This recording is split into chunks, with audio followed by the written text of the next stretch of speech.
Hello everyone! Friends, how do you think the world will end? Well, if it ever ends, of course. Overall, there are countless possible scenarios offered to us by science fiction, cinema, or reality itself.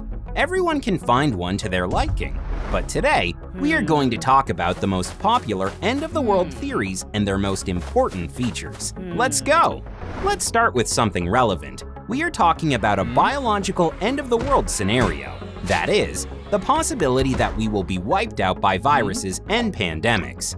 The coronavirus pandemic will certainly not lead to the extinction of humankind, but history knows several other epidemics that shocked the whole world. For example, the Spanish flu, which killed 50 million people, or the plague, which killed almost a quarter of the population of Europe and Asia.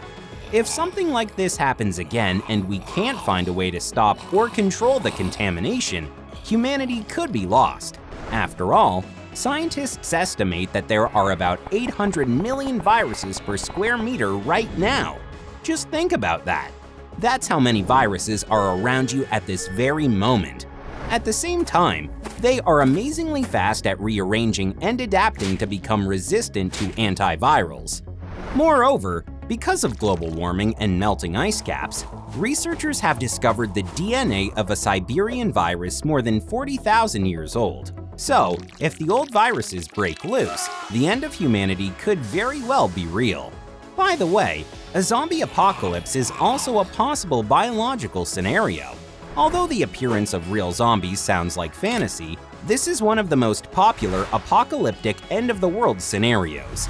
Accidental infection with a new virus, biological weapons, secret military experiments, or some weird cosmic rays. All this, in theory, could lead to the appearance of zombies.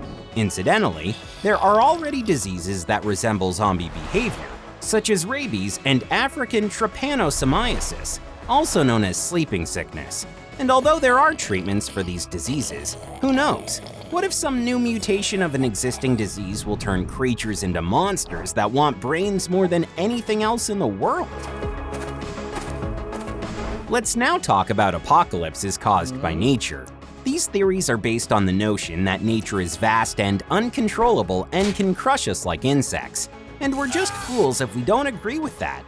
The most obvious scenario is climate change. Over the last 100 years, the average temperature on Earth has risen by almost 1 degree because of increased carbon dioxide emissions, and warming leads to frequent wildfires, prolonged periods of drought, longer tropical storms, and melting glaciers.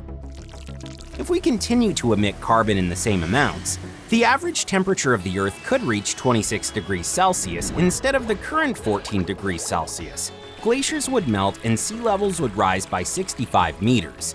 Most of the land would disappear underwater and the world would change forever. Or here's another scenario, a mass volcanic eruption. Of course, they cannot erupt all at the same time, but even a small increase in volcanic activity can lead to serious consequences. However, the great danger here is not in the eruption itself, but its aftermath. Lava produces gas that would poison animals and plants, contributing to acid rain and climate change. If the red-hot lava collides with rocks containing organic compounds, such as coal deposits, huge amounts of toxic gases such as carbon dioxide, methane, and sulfur dioxide will be released. All these changes in the chemical composition of the atmosphere can be catastrophic, but it will take nature a very long time to wipe us out. There is also a scenario known as the Malthusian catastrophe. This is a situation in which population growth outpaces agricultural production. This could be caused by the gradual extinction of bees, which pollinate plants, and without pollination, we will have no harvest and therefore no food. Already, the bee population is very much in decline. This is caused by industrial agriculture, parasites, pathogens, and climate change. Humanity will still have wind-pollinated grains, which produce most of our food, but many fruits and vegetables simply cannot be grown at a great scale without bees. Friends, Tony and I know many more different and interesting end-of-the-world scenarios. For example, asteroids, an alien invasion, the heat death of the universe, nuclear war, a rebellion of robots and machines, the destruction of the internet, and even the invasion of unknown beings from the depths of our home planet. If you're interested in learning more about them, we're gonna have to see 2,000 likes under this video, so we'll start working on part 2 right away. Share this video with your friends. The more likes we get, the more interesting the second part will be.